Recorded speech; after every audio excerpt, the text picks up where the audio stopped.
Hi, my name is Craig Barr from Autodesk, and today we're going to take a look at a technology preview of some multi-touch research that we're working with here in Autodesk Mudbox. So this is an early glimpse or preview of some technology that our research and development department is currently playing with. You can see that I can use simple hand gestures, like I'm using one finger right now to rotate around my creature and tumble around. I can also use simple gestures like pinch. So if I want to zoom in or out, I can do that. And with that same gesture, I can use that to zoom and track or pan around my character. I can use both hands if I want to or need to. And I can also do some interesting things like access the camera tilt here if I want to do that with my character and snap it back. And another interesting thing about that is anywhere on my viewport that I grab, that now becomes the pivot based off of my touch of my fingers on there. And I'm able to do this with this amazing new Cintiq from Wacom.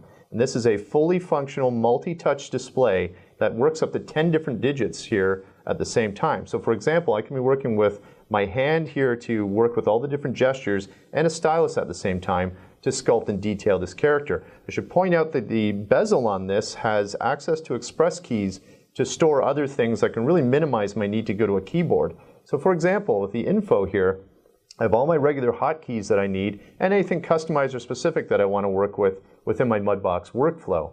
So if we get back into our viewport here, let's start to sculpt and detail this character up. I'm going to drop down a brand new sculpt layer. I'm working with my sculpt tool, and let's zoom in and start to work with his back. We'll build up some definition there. So the first thing I want to do is turn the mirroring on, so I'm working with both shoulder blade areas here. And then I'm going to just quickly adjust the overall strength of this, maybe around that size.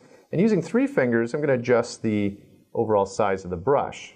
So I can now quickly start to build in some bulk definition along this character here. If I get too carried away in some of these areas, I can hit my Shift key to quickly start to smooth down that area so I'm not bringing up too much definition. And that's rotate around to the front of this guy.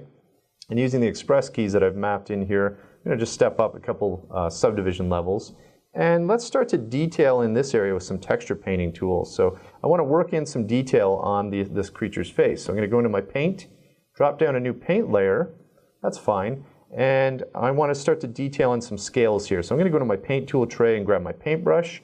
And I'm going to leave the mirroring on for this and go into my image browser. I have a bunch of scales, texture maps, drive that into as a stamp for this brush.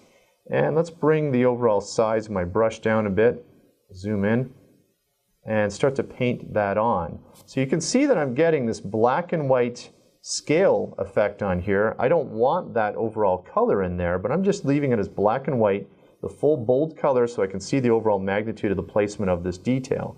I can change that at any time by accessing any of these blend modes. For example, overlay in this case.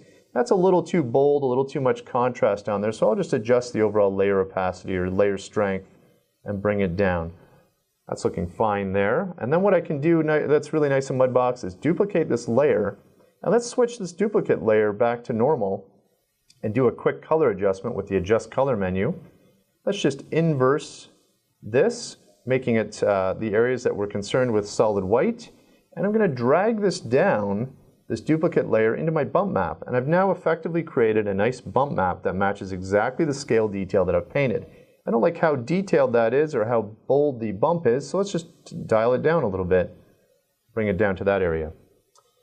So thanks for watching. This is a quick technology preview of Autodesk Mudbox and this amazing new multi-touch Wacom Cintiq.